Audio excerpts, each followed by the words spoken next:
Well, just in case people are watching on YouTube and can hear, I'm starting to watch Lord of the Rings. I decided it's time to watch it. Oh, you've never seen it? You've never seen it? Nope. Here, let's go under. Under's better, I think. Figured out how to route the audio the right way. All right, we're getting set up here. Navigating Eddie's special mind and the way it works. All right, if you are watching, we are testing out some new software. This is a Pirates fan forum Ask Anything with Jim Stam and Gary Morgan. However, it does not have to be Pirates questions. How you ask a question is there will be a Twitter Spaces on the Pirates fan forum Twitter. Go in there, we'll give you access to a mic, and you can ask a question. If you just want to watch along, you can watch along on our YouTube channel. But I'm going to be turning things over to Jim and Gary to stall while I get the rest of this set up. So Jim and Gary, go ahead and take it away, brother.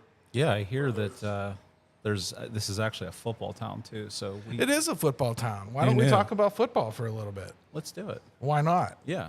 Okay. So we've got the quarterback controversy that is not really a controversy. Right. Right? You got Mitch Trubisky. He's going to be the starter. We kind of knew he was going to be the starter all along. But because Tomlin said it, magic ensues. Yep. Everybody freaks out. Can't believe that we've got ourselves a quarterback. I mean, I'm going to cut in on you two real quick, and I'm going to let you know that the Twitter Spaces audio, you guys have to use you're going to have to talk into the phone for that. Okay. So as long as they can hear you talking into the phone, Twitter Spaces can hear you. I'm going to put it here so I can see it and I can start giving people access. We've got Bucks in the basement listening. Craig is. So we're going to give Craig, we're going to invite him to speak, and let's see if we can make this happen. Go ahead, Craig. Help us test this thing out. Craig, I just sent you a invite to be a speaker. So, Craig, can you hear us? I can hear you. Can you guys hear me? Hey, it Yes, worked. we I can. can. You have no idea Okay. how impressed Eddie is with himself that it's working. He's over here doing. I'm impressed with Eddie because I don't understand technology. If I tried to do this, no one would be able to hear anybody. Well, if I know you, you're going to talk about Pirates anyway, even though we said we could talk about anything. So have at it. Oh man, I don't know what to say just yet. Well, let's start with you. You vehemently disagree with me that this rebuild is still on track. I don't know if I vehemently disagree with you. Okay, so if you've had one too many beers, The only thing I disagree. The only thing I vehemently disagree with you on is, and I wouldn't say vehemently, it would probably be discussions surrounding the bullpen. Right. Like I have a hard time even talking about the bullpen right now. Just because That's interesting. What's bothering you so bad? Consistency, injuries, overuse again. Specifically Holderman? No, Holderman, I still think I would use him as a starter, not this year, but I would give him a chance because I know that people want us to be the Rays and do all this bullpen stuff. But Gary, you even wrote an article the one time that the Rays don't even use the bullpen as much as people think they use the bullpen. Absolutely. So how do you how do you balance that? Because I can say Holderman's probably their best bet towards the back of the bullpen right now. But I don't know that I like seeing him used for 2 innings right now. Although you said that you think they're going to pull him out and try to start him. Not this year, though. Right, but potentially next year. I said there probably wasn't enough time, just because he had been a starter previously.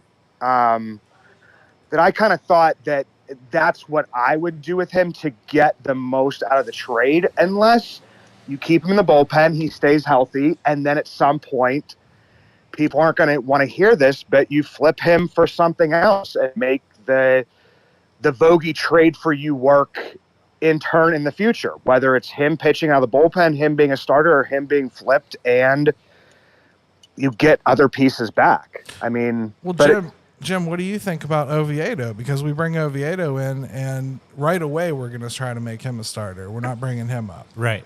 And I apologize for being a little distracted. There is a bird loose in here, and I am watching 3 adults try to, semi-adults, Smitty's a half, try to get this bird out of here. So it's kind of entertaining. Yeah, the Oviedo, and that's why Spacers needs. That's why it needs video. We need some video of this. That's right. They've got it cornered. I don't want to go play by play here, Craig. There is actually a video component to this. If you go to the DK Pittsburgh Sports YouTube account, you can't ask a question from there, but you can watch the video. Well, you could chat a question, and you can chat a question. Yeah. In from there. Awesome. So if you are on the Twitter Spaces right now and want to see the video version of this, hop onto the DK Pittsburgh Sports YouTube page, and there is a live stream going on with this as we speak. It still wouldn't help you see the bird, unfortunately. It would not help you see the bird. But what is the But difference? you could see George. Who's George? You could see Gary and Jim's beautiful faces. he's got George Pickens on the mind. I do. Well, I can understand why. He's been down at camp watching him for like the better part of 2 weeks now. So settle down, Smitty. they got the bird. They got the bird. Oh, you got Everything's him out. better. So No. So when we talk about Oviedo and Holderman, though, what's the difference between the two? Like, why the different treatment? See, it's interesting because I kind of align with Craig. Like, and I've told you this before. I do think they're a little behind on this. Right. But then we veer differently when it comes to why.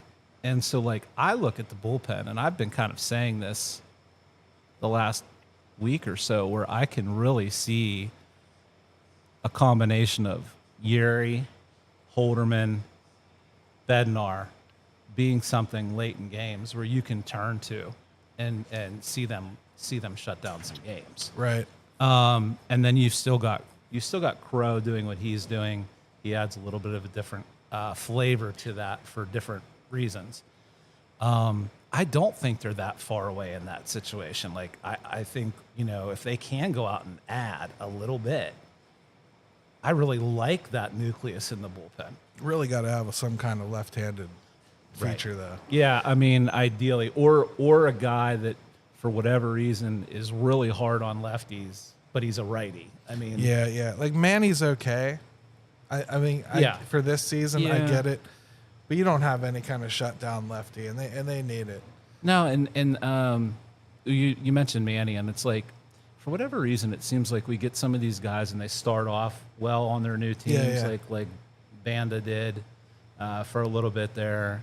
Manny's doing it. There's been a couple other guys. You get them and you're like, okay, well maybe there's, but then it usually kind of Evens itself out, back. right? So let's go back to football, because we started talking about the quarterback a little bit, and I do want to talk about some other sports while we have an opportunity. Why not, Absolutely. right? So you didn't expect Kenny Pickett to start. There's no bigger fan of Kenny Pickett than you, right? Maybe my son, but yeah, no. So, I mean, I feel like why did people expect that? Everybody that I saw has been telling them it's a no all along. Mm-hmm. Well, I mean, when they signed Trubisky from the get-go, the plan was always going to be to let him try to start. Would let anybody try to start because they didn't even have anybody else at the time, right? And even if they are thinking ahead about they were eyeballing somebody or Kenny all this time. I just think I know people are very interested. Every day we're looking at 7 shots and what's going on, and I just look at it like, A, this has been preordained. B, this is just practice. We need to see some live reps. We need to see what goes on there. Yeah. Then Pickett maybe at some point this year, but I just don't see it being something where he ever really had a legitimate chance right out the gate. I don't think they were trying to give him a legitimate chance, but I mean, is there anything he could have done that would have changed it? I don't think so. Not with a 2-year contract for Trubinsky.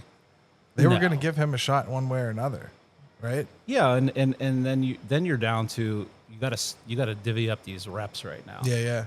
And there's only so many to go around with, even the ones and the twos.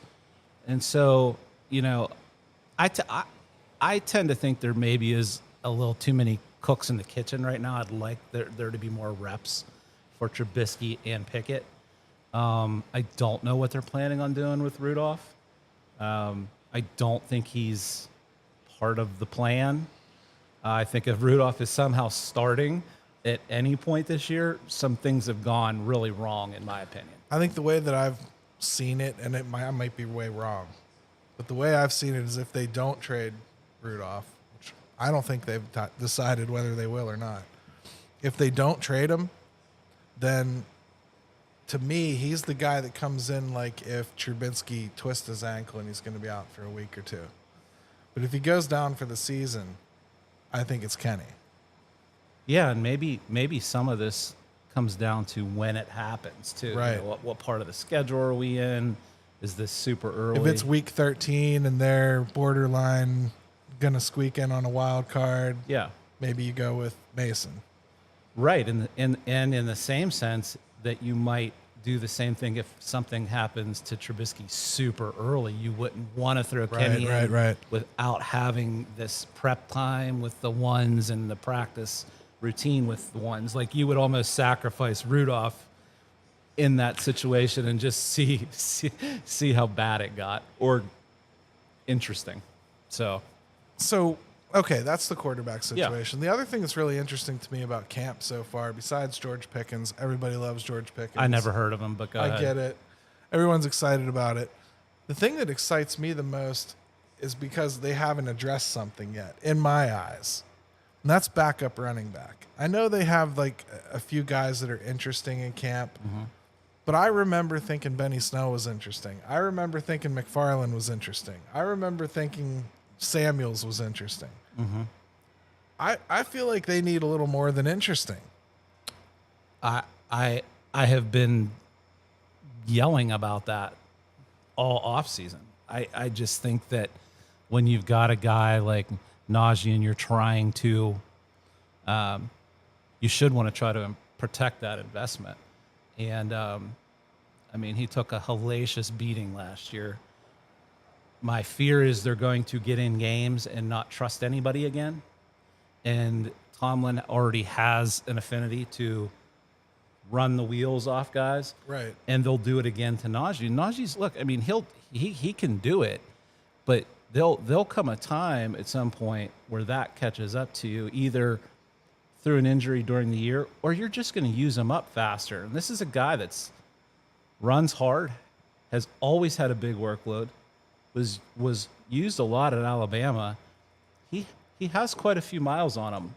See, he reminds me of Zeke a lot in Dallas because Zeke was much like him, a bruising runner, unstoppable, caught a lot of balls out of the backfield, had more touches than anybody really should have had. Did it for about 4 years, earned himself a hell of a contract. Right. The Dallas Cowboys knew what they had already done to him, and Jerry Jones is an idiot. Yeah, so that's the difference. So they extend him big time. Well, here's where this kid's career is going to go. Najee's going to do really, really well. It doesn't mean the Steelers will, but Najee's going to do really, really well for 4 or 5 years here.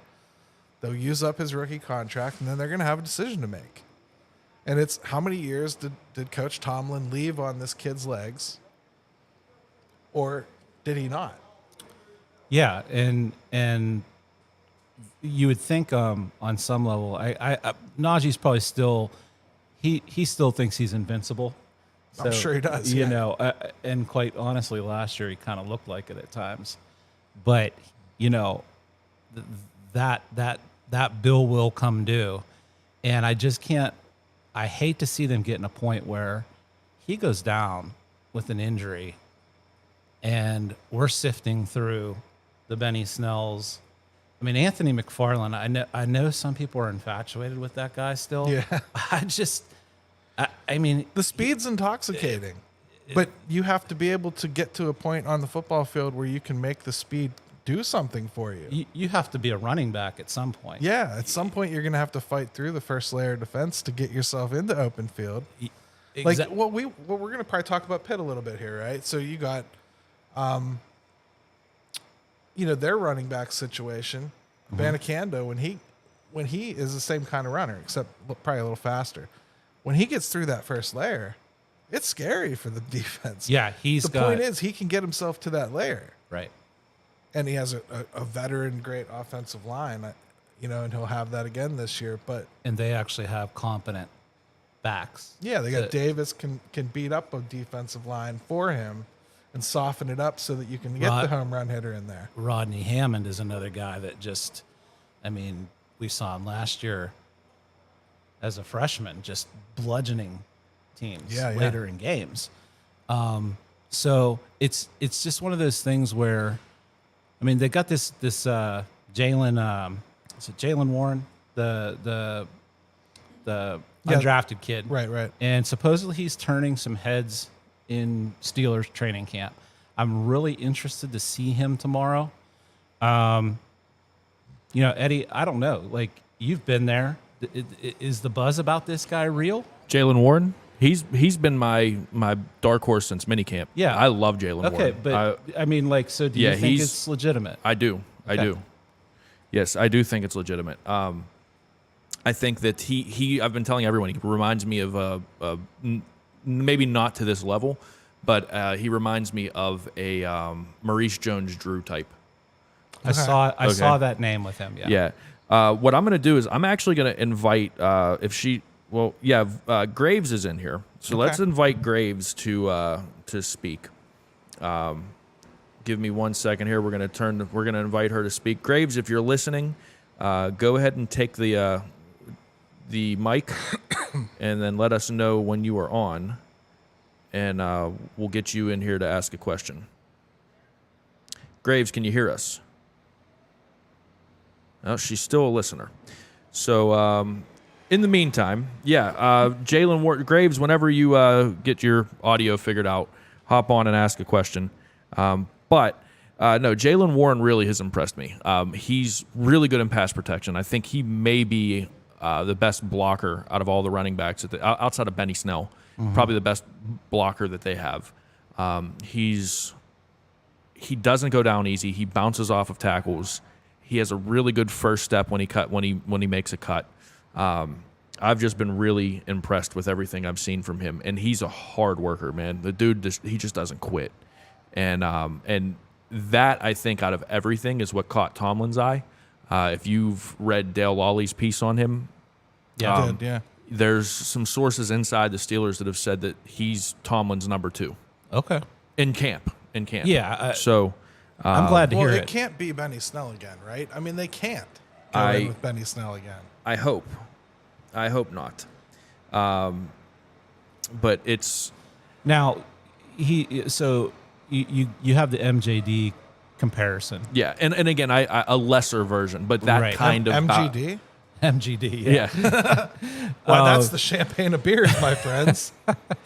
No, I think I want to see how he runs between the tackles, because that's where you're going to have to make your money at the NFL level. And, you can simulate all you want to do that in training camp all you want. But until we see it live, that's really what I'm looking for. So I know everyone's talking about the quarterbacks. I really do think the running back situation needs to be sorted out. They've got enough weapons. We should get a heavy dose of it in this game this week, because Najee's not going to play, right? He's been out with that injury. No, Najee's not playing. We should see just a ton of those backups and kind of see right away if any of those internal options another one work. that I think the coaching staff likes, Eddie Faulkner seems to like, is Mateo Durant. So we'll see a lot of him on Saturday or tomorrow night too. Yeah, he's another name to watch out for. I just can't help but feel that somebody's going to fall on the waiver wire towards the beginning of the season. Well, that's just it too.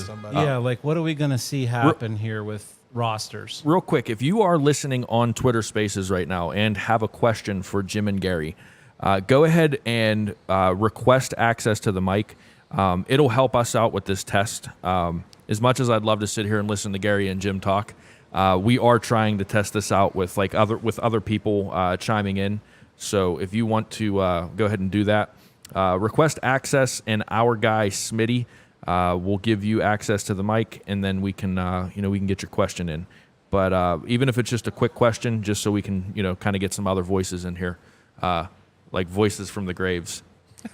Yeah, she's you she's see what I did there? She's listening. She's lurking. She probably hates that I'm putting her on the spot right now. I know. I'm right? probably gonna catch flack from it. That's all for right. it, and I'm sorry for that. She probably has some really good questions, and she's just being polite. Well, let's go back to Pitt a little bit because they have a quarterback situation too, right? This is a good chance to plug something, by the way. I'll plug it in a moment. Okay, all right. I'll plug it in a moment. Just because Corey's sitting over there doesn't mean we have to get all excited. I mean, He's quite content. we're going to be recording the H2P podcast right after this, so he's in the room already waiting. But we talked already about quarterbacks a little bit last week with Slovis and Patty. I mean, I don't see a scenario. I couldn't say this on the other show because, Corey's in charge of keeping that a factual show. Right. This is an opinion. I don't see a world where Slovis isn't the starter. I have a hard time imagining that he's not. He's so much more of a pro style quarterback, and he's got a more lively arm. He's got more experience. I don't think they brought him in with the intention of making him the backup from the beginning. I think what would happen if they didn't start him is that they'd never get another transfer like him. And it's something to keep in mind when you bring in guys, Yeah. And in this NCAA, where players are changing teams at will, I'm not sure that's a mistake you can afford to make. That would never happen to Pitt, by the way. No, one would never. ever leave. It's always completely altruistic when they leave Pitt. Yes. Nothing happened at all. Nobody recruited them. No, and nobody specific left. That still hurts my heart. Oh, it does hurt, man. That would yeah. have been so fun to watch that Oh, kid again. goodness. With But- the rest of those guys they've got now.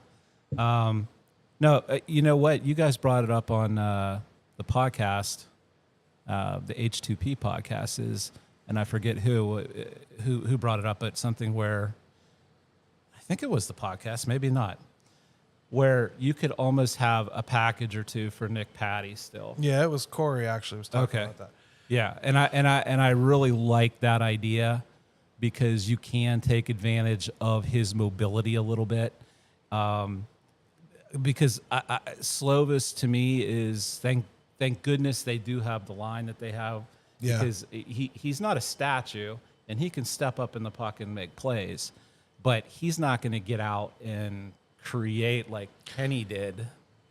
So maybe they do bring in Patty for a couple series, and that keeps that keeps Nick Patty at least interested, involved, and I don't want to say rewarded, but justly rewarded, because I think it says a lot about that kid wanting to stay in battle too. Well, we didn't know this at the time when we were recording. We were talking about like this quarterback battle. We talked about the depth and how good it was to have. Well, then you look at what happened to Wake Forest.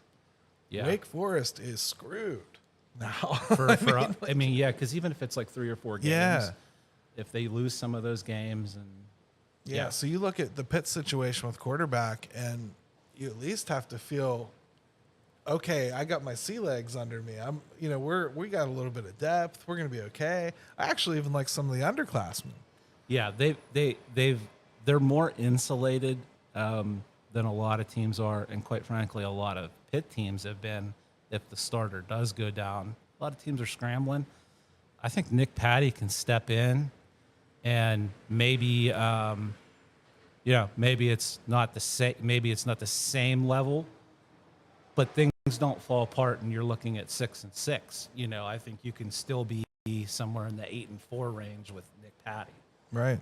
So, well, Eddie has been giving us signals here, and I don't mean the ones that I get when I'm driving. I think that means we're just about done. So, did you get all the information you needed out of your tests? Yeah, we got a pretty decent one. I appreciate Craig hopping on and giving us some Twitter Spaces. We'll unmute Craig one more time so he could say goodbye. Well, Craig, unmute yourself so you can say goodbye to the listeners. Okay, goodbye to the listeners, and two things. Johan Oviedo, the reason he stretched out is because he was a starter at the beginning of the year and was up to 100 pitches in the beginning of June, and Holderman has not. He's been used as a reliever this entire year, so I think it's been that since would explain 2019. that. I really just think they're using him as a placeholder, man. Yeah, absolutely. Yep. But thanks for having me on, guys. I just had to say that. I had it in my brain. We got it, Eddie. It just wasn't funny at all. Craig, we'll continue this discussion because I want to hear more about why you're not as sold on some of the bullpen foundation that I am. Okay, I'm open to talking about it, and I hope you changed my mind a little bit. Maybe I just need talked off the ledge a little bit. We all do. Well, it this depends team. on what week you catch Jim, whether he's going to do that or not. Yeah, Might go the I've other been in way. a very get off my lawn mode. I've seen that. And it's been hysterical. And here's the thing: is maybe the next time you talk, you'll be like, you know what, Craig, you were right. I agree with you. He'll be grizzled Batman. I get it. Right. All right. Well, guys, thanks for joining us, everyone that's been listening on Twitter Spaces, everyone watching on YouTube. Again, we appreciate you sticking around for the test and kind of seeing how this is going. Yeah, Gary and Jim, join us for the live chat tonight at 8 on YouTube, and we always have a good time whether the games are going on or not. Tonight's perfect because the game starts late, so you might as well get tuned up with us. That's right. All right, we'll see you guys next time. Appreciate it, guys.